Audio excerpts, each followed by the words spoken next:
Tôi chưa có thừa. Ok chỗ chả bác cho thái tế này. Tôi chưa thay tê đó.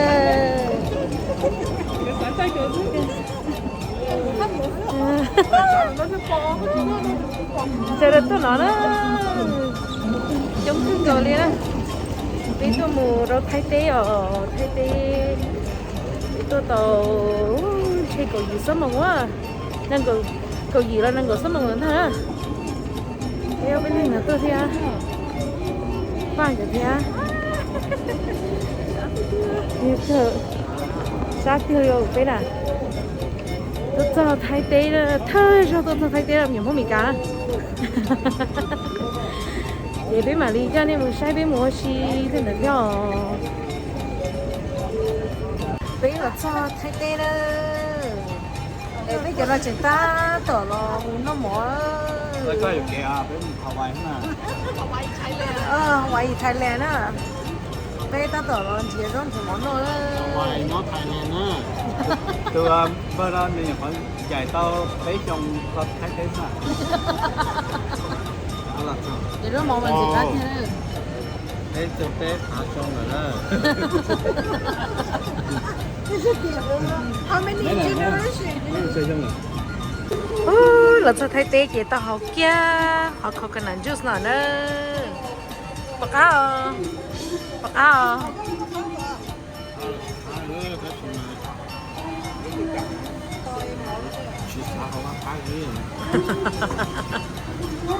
Bây chừng tò mò nữa. มาที่หนึ่ง 1 ปีนะ เนื้ คะ อ มีกะเพราเนื้อออสนะคะ แล้วก็ไข่ดาว Bây chừng là order món nó nữa. Bây chừng nhớ là chọn nhớ hổ. Chỉ rất món mình chỉ cá thịt tiền đi đó. Tới bây giờ rất món lò mà thay này sai nữa. Thế tôi xin nói chị bây giờ rất món lò xì nữa. Chị chờ đợi lấy nhảy lấy nhảy tay mỏ thăm mỏ rồi đó. Rất món mà chỉ cá thế. ตีชัดต่อเราเลยก็ต้องฉันบอกว่าเรื่องนี้เขามา Tại để nói của tay đó. Tại nói của tay của nó bao nụ đồ đó. Tụi husband nó công tầm yum đó. Tụi nó có mình cải Singapore. Nó bạc cà pháo. กะเพราอุ้มสกัดเดือด Nó ba có nói chuyện ba. กินเบาหวาน Chị yên lòng tổng thông nó bao nụ đồ nhạc thế. Thì thiếu cái nào. Tức thơ miều. Tức thơ lùa mỏ nhớ Thailand bên con là cái. Người ta tỏ nó bao nụ đồ đó. Toàn bao nụ đồ thế cho cầu tàu thế cho sao. Vì sao thế? Cầu tàu thế vì sao? ก็ต่อเรื่องไปเข้าอย่างนี้ตัวซื้อ Cầu tàu thế bây giờ à. Cái tình cho cho nó gì thế? เรื่องเลย มามาจะเอาชา Cái cho thêm cho nó gì thế? น้ำจ่อ Chỉ cá thế kia dạ. ไอ้น่ะตัวจะว่าเป็นก็ไฮเวย์นะเป็นก็ฮาวายนะตัวนอติดไตป้อนนูโดนะใช่ไหม Cá không? nhớ thì chế là nó bao nụ đồ tôi tết cho nó là tôi cho Hawaii nó là cho nó bao nụ đồ thế chứ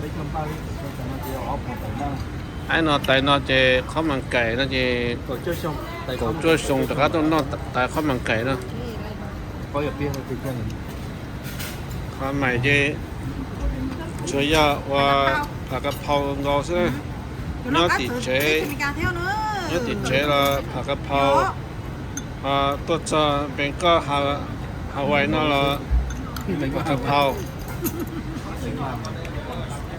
anh nó là anh nó bao nụ đồ ngồi thế xưa anh nó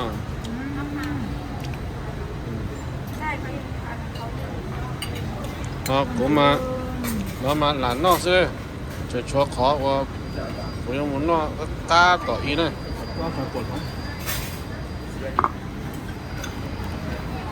Đúng rồi, hai đứa lên nào. Đấy là có sâm mồi đó. Sao có sâm mồi đó. Đấy cái chanh quá.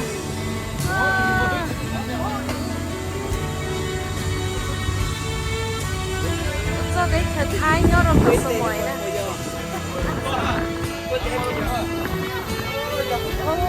là gì chưa đây là có tốt cho này tốt cho là nó luôn rồi có số mồi như nó ai lên nhớ đâu đằng sau chơi được cả Phuket nè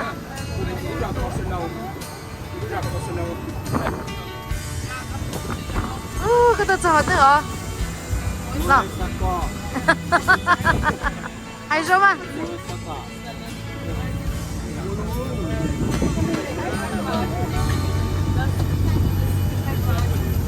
nó chạy nhóc cái này nó bạn nó có tiền có tiền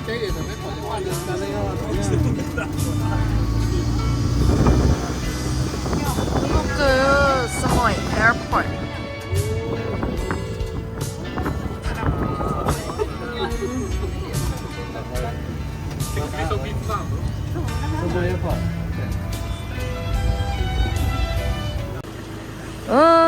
bây giờ chưa bây giờ hotel nữa hai tiết tiền liền bây giờ hotel nữa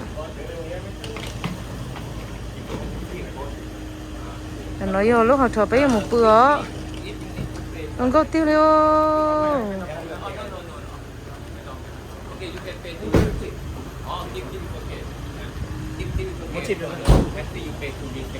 ok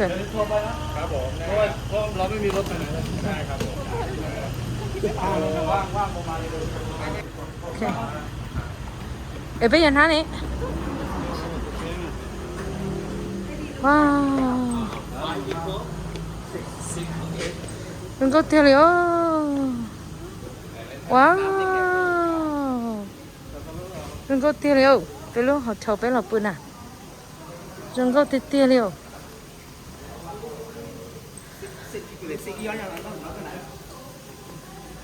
đừng có tiền liền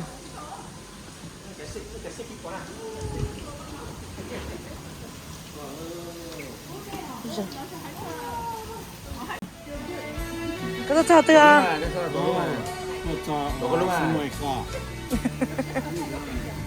nói như là giống không à giống tròn sơn nô có thay cũng có thay cóอย่างcó đấyว่าใช่เราก็หล่อที่สุดตัวอัพพอลงอ่ะจ้าที่นั่นเที่ยวเด็กไทยหน่อยเด้อ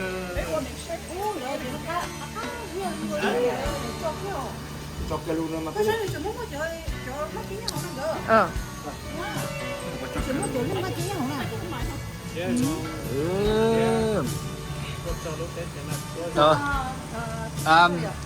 tuyệt chỉ là nửa to nửa nhá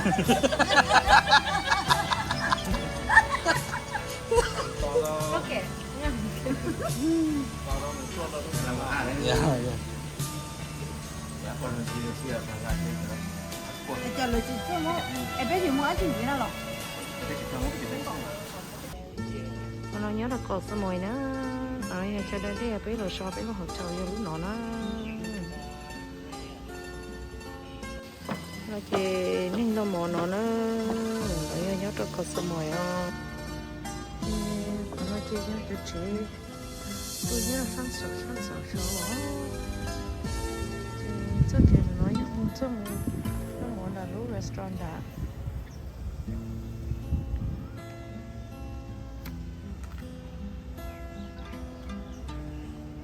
không có chấp lời mấy cái mình không có rồi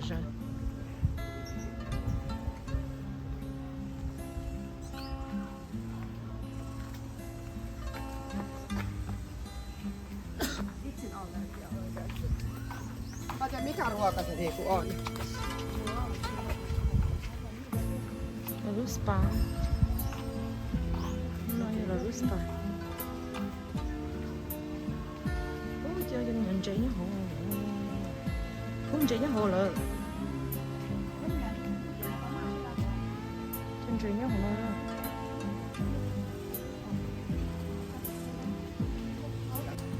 ok là sao nữa không rồi đó là nhớ không à đó là nó chơi nhớ không beautiful chỉ có khi không được ướp bài nữa.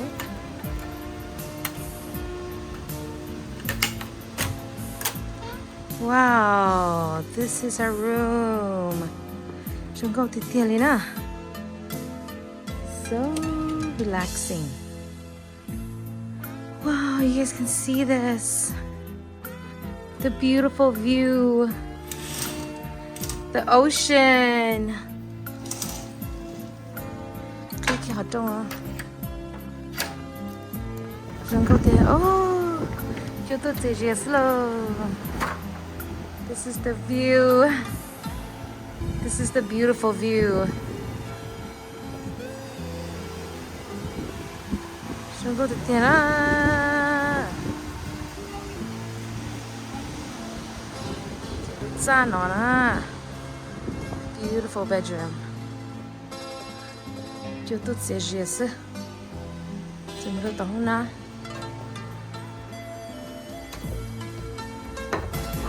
Okay. Go to the bathroom. Wow, it's a beautiful bathroom. Hold on.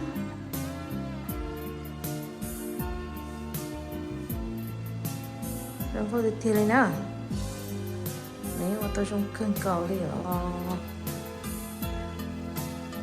Hold on. Sao đó nó mọi lưu. Chơi đây đi. Wow, look at that. Shower. So, Saturday là rong nó lấy tàu đó. Okay. Chúng có tiền lấy ô. Saturday nó sẽ lấy tàu vậy nè.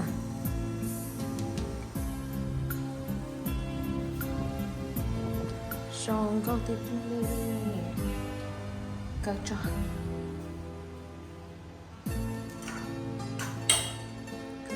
So here I go, my husband. What do you think of the room?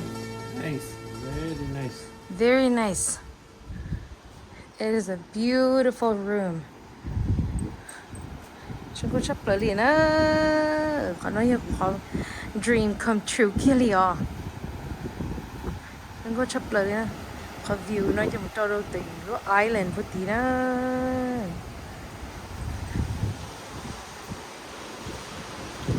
Cái gió này chỉ tôi relax. Cái imi chả bây giờ mù non tiền này tôi 1000 non thao. So beautiful. Rồi tôi ấy tôi rong có nói chỉ chả chỉ bây tôi nói tiền này phong nó cho phần nó nên tôi hiện sự rong có chấp lời đi nó nhớ rồi họ có số mỗi Thái nhớ bên Noraburi Resort and Spa. Rồi này cho chúng tôi là cái chi tôi lựa chọn thế nào những cái lúc small island nhớ rồi đặt cái tên nó nữa chúng có chấp lời na.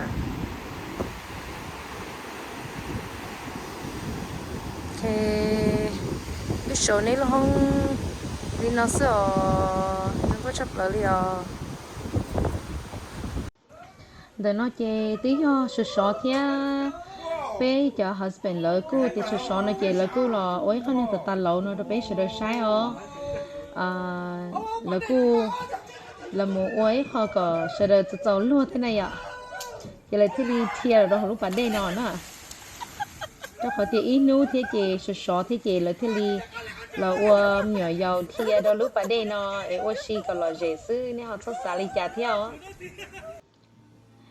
chị đôi linh đợi chị bé thế đi ba thia là mù đã đây ta chị thế là thay đua là nó khó chơi nó mà vậy khó chơi ở chỗ rong có thia là xía khăn cầu lên nữa chỗ tôi sẽ dễ sức chị bé thế đi là rồi là có thay chơi nó là ta thay đua lý do ấy khó ở nhớ khi hình tôi đây là chị chỗ tôi là xí xí nữa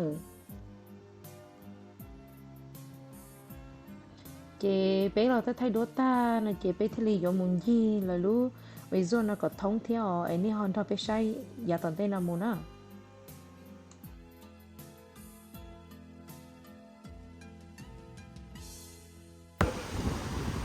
nói Pelu Resort ấy bây giờ bữa nó nhớ là Noraburi na có Samui Thailand nó mà rất có thể tiêu điều để hiện sự nhá còn nó kia xin nó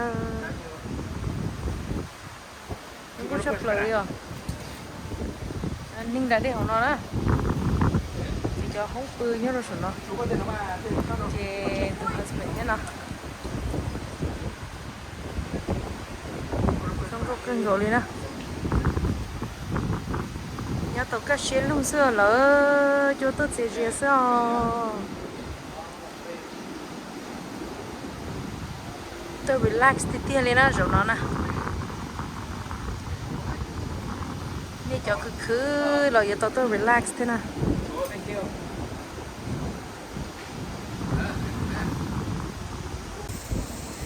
Hi nhớ rồi nữa nói nhau em chủ xe chủ vị đó tôi cho nhớ cho họ cột số mỗi nhớ họ Thailand. It's a very small island here and we totally enjoy it. It's a very very beautiful island.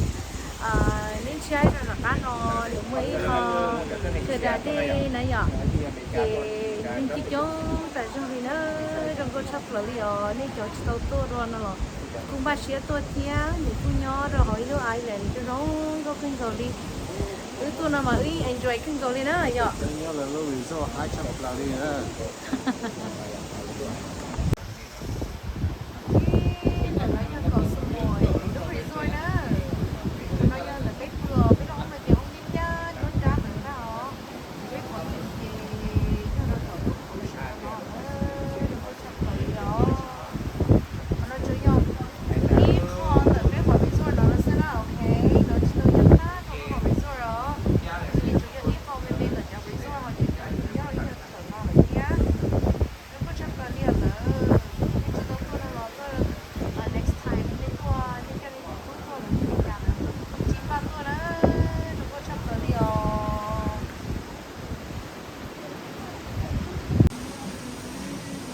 ta toàn cà phê kiểu trong mỏ là cho bé nó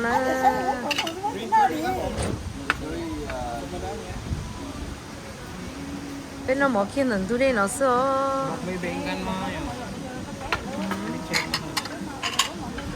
bên nó phụ tay chung chơi nữa ô để đi có bạc bảo na cái nàyผัดกะเพราgì cá cơผัดกะเพราอ่ะ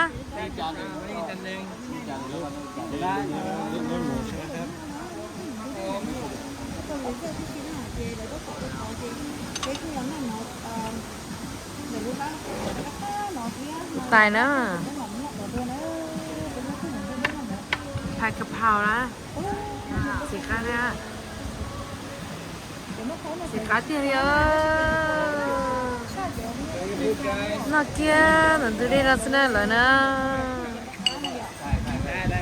ถ้าบอกไม่เท่าไหร่นี่คือว่าเก่งแล้วล่ะnhớ rồi tại sao nó biết là nó mò đó rồi nó mò khi mình tu đây để có số mỗi nè ví dụ tại món cho green curry ตัวถ้าหมายตัวđược chưa liệu nhá nó sẽ chấp vào liệu tụi bên nó mò á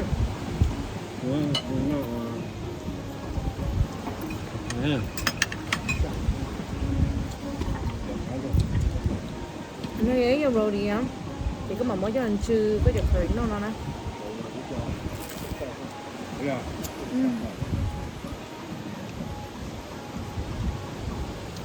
cá tiếp không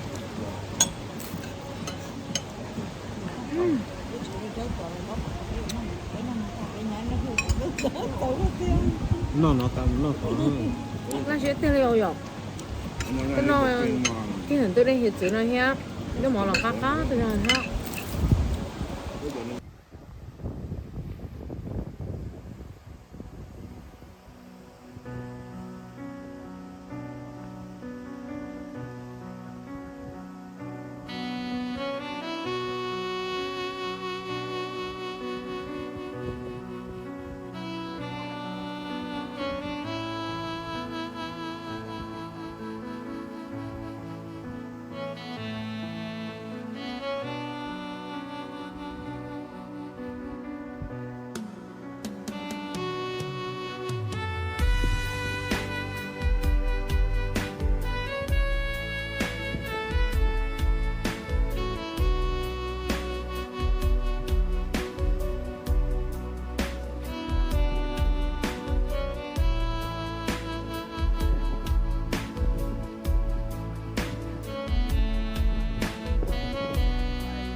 tại tao là lầu đủ ở trực tiếp rồi. Còn đừng có coi lúc phát là đây.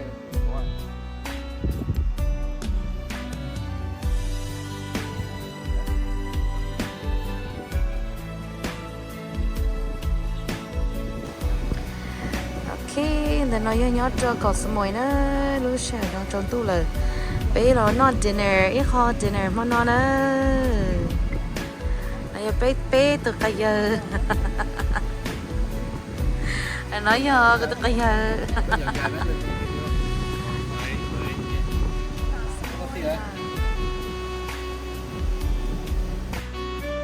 promo的呢，我要一 promo，我你去深坑口找你我要一 promo，我抽着找找好我到洗手了，我给了到能够录用我自我个，你我要一做工梦中，我到了我给到沙太低，了把录得开着人工的呢。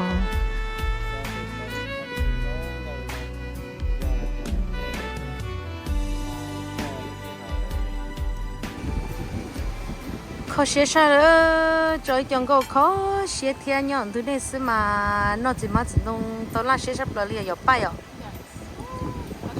lúc chuyện nó mà Ở trước phải đánh ngọn phải banana. Nào đấy, cái nào đấy, có phải quá. ta nà nó chưa được cụ rồi rồi tôi Giờ nó bị nghe bây giờ ta teo.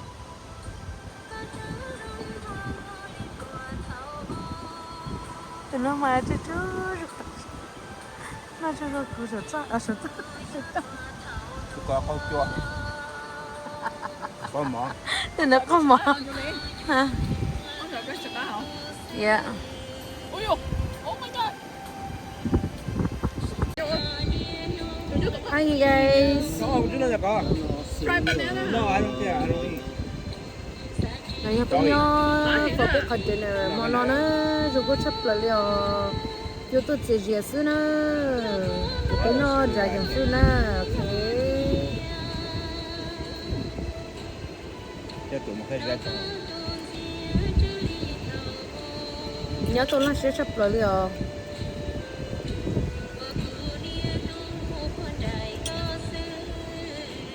mình cũng như là nó chỉ cái sát trâu rõ nữa Nó bắt chuyện là chuyện cà bít. Cái bà cà bít. mình chừng chết lên nữa ok cái gì thì nên là chuyện này tứ thì thế mà nếu nào mà bé phụ nhận đúng không này ở đó thì nếu mà tứ trộm đồ á cái gì nhận đúng không vậy bé nhỏ vậy là nó chuyện này tứ mình gánh tại sao mình chỉ tao phụ nữa thế mà bé tứ check nạp mình gì vậy hả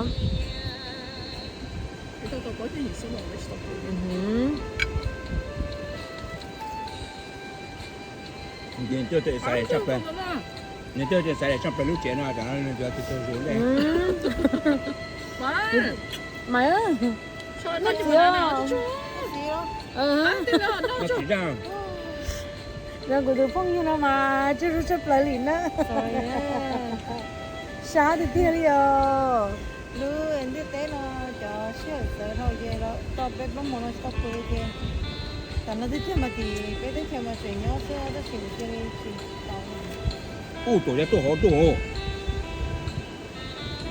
hả Để tổ là tổ. giờ nó hát chưa rồi ôi chưa sửa giá nó được rồi nó khá đi có bữa nay nó chưa sửa là giá nó bữa nay Rồi nó sẽ mà nó được. Sẽ mà nó. Tôi có sợ có nói tên bắt đầu rồi, có sợ cái sao? Sẽ mà nó ha, sẽ mà nó cho nhau học lại rồi. Oh yeah. Có khẩu kia có này có sợ. sẽ ở đó mà một tiếng trong rồi đó để chú enjoy thiên trong những tụi lô thiên trong cái mình của rồi lô dụ cái gì nó là nhau kia nào ok để nói cho bên nó chai nữa thì nó sẽ được cái toast cũng nó mà đó chẳng tôi giặt không có liều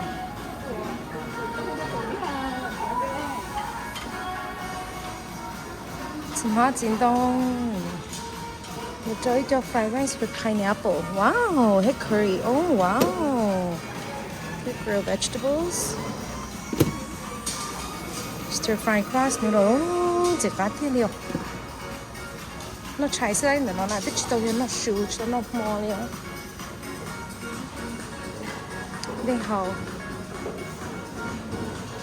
Thì nó cheese nó uống nó.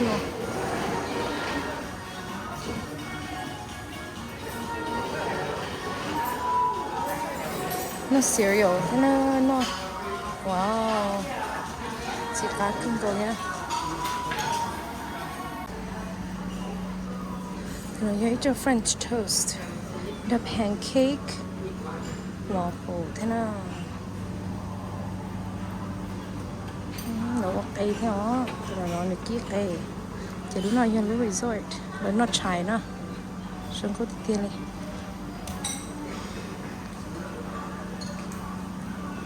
Những cho kalapong, cho dumplings. Cái để nói cho bên nó trái nữa, nó có điều thiên nó rau nó mỏ nó chỉ má chín đông, bạc cá lợ, bạc cá mày. Cá cha liều cô đĩa. Dạ, cái Cái này này cô đĩa cá cha cơ. Mà sẽ có hả? Bây giờ tao bây giờ hoa, bây giờ cũng nằm được. Chỉ bây giờ sẽ một cái nào. nhớ trong sân gió mình bên nó cháy nữa. Thì chủ yếu là nó cháy đến nhiều. Và phía đó mà chúng nói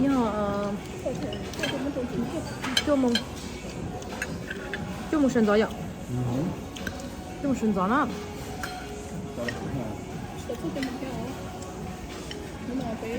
Thì cái nó bây giờ một thay đổi ta nó từ đây kìa. Đấy là nó cháy đó.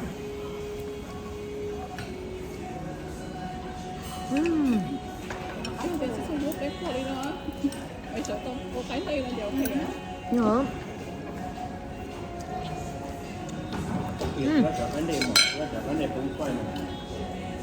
Nó có thể có đi đó nè. Chẳng là như phải có đi cá nè. Này cái nè. Có đi không? Tôi thấy tí là chị chia cá.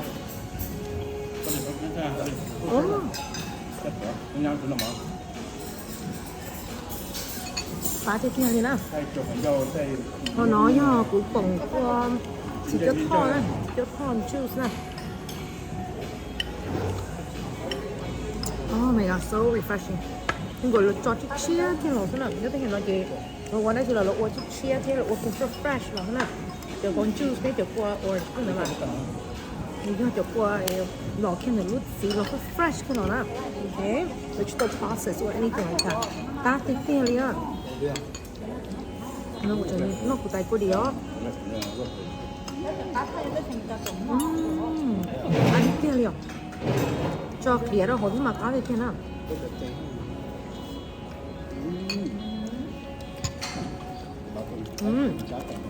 The husband á. Nó thế nào? Có nói chưa? Nó một ký thế, nó bình cho ký thế. Nó rau. Dạ. Nó rau ngọt sao quá. Nó ký cho. Rồi sau đó chúng nó chai nữa. Sau đó chúng nó chai bạc cá mày. Tại cô đi mà cá thì kia vậy.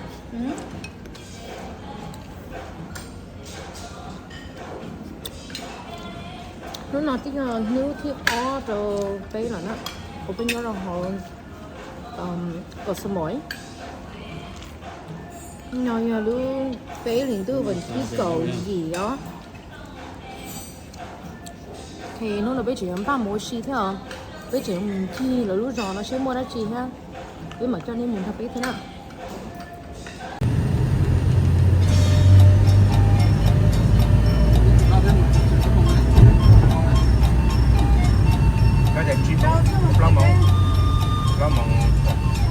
cho có một ý đó để nó cho già thật là một cái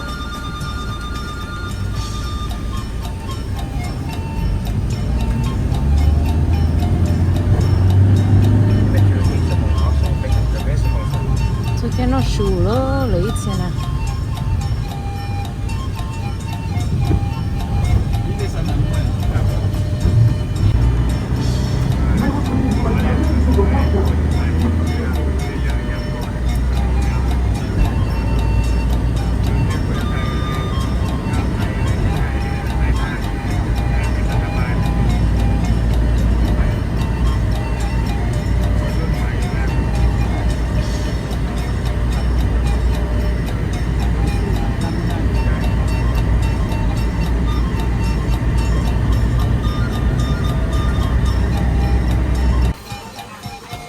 ตัว有ขนมเลยอีน่าไปช่วยตัวที่ไปช่วยบ้านสิเหรออ๋อ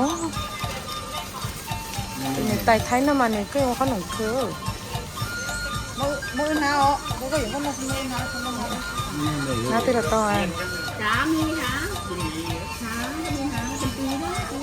muốn mà chó mà đi หรือจะขบไหนก็หน่อย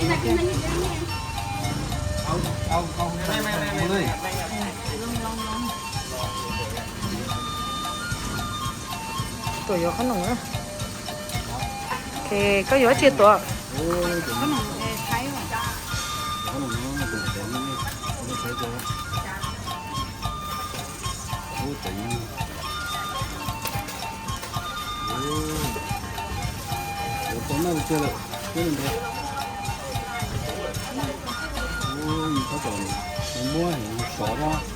nhưng mà có chiếc xe gì ạ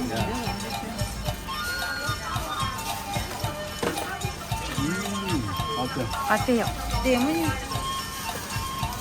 Được học ba chút nữa.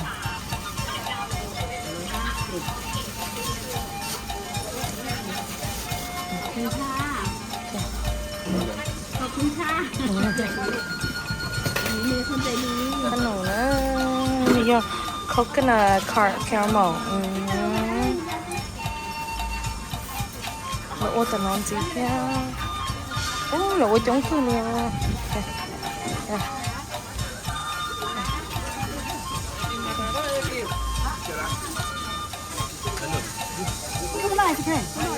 ไอศครีมเหรอนอกมา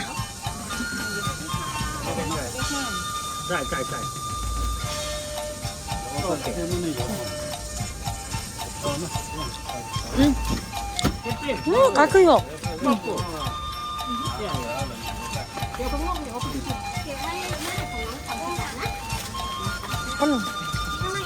itu bocor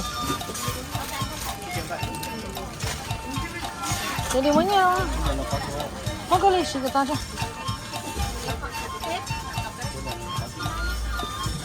cá cưa jadi kalian cá cưa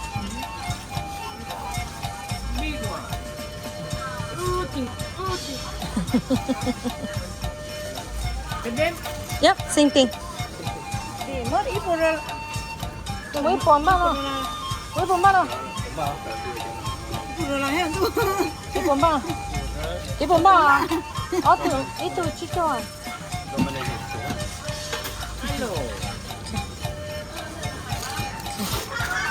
Tao kia cái lành nữa.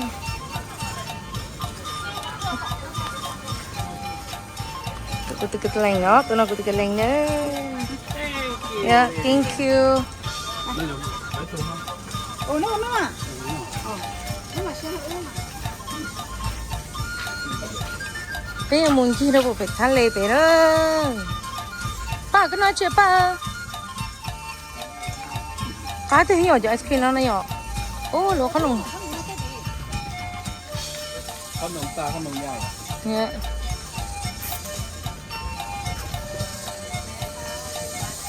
Mua khổng cũng làm đâu cơ.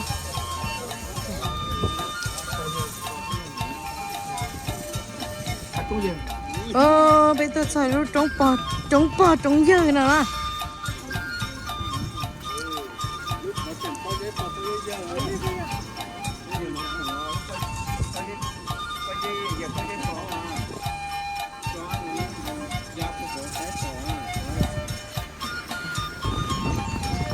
Nói như bây giờ thì một xe luôn trống dơ nè lọ.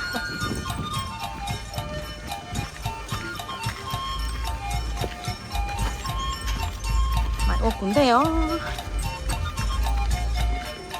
như là sao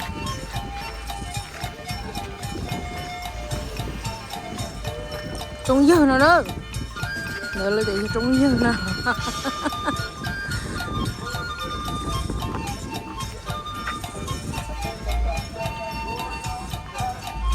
đây tiền này nói lúc trông dơ nào nè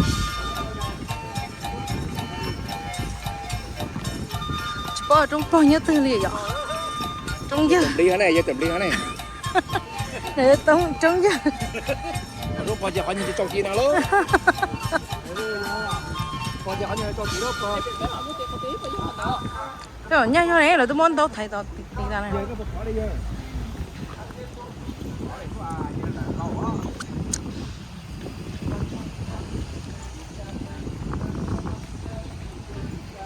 rồi tiệc nó nói trông dơ nó nè trông dơ chị trông bao tí nào mà nó nè Giờ chúng ta mọi người buổi giờ chỗ đảo thôi. Giờ chỗ đảo thôi.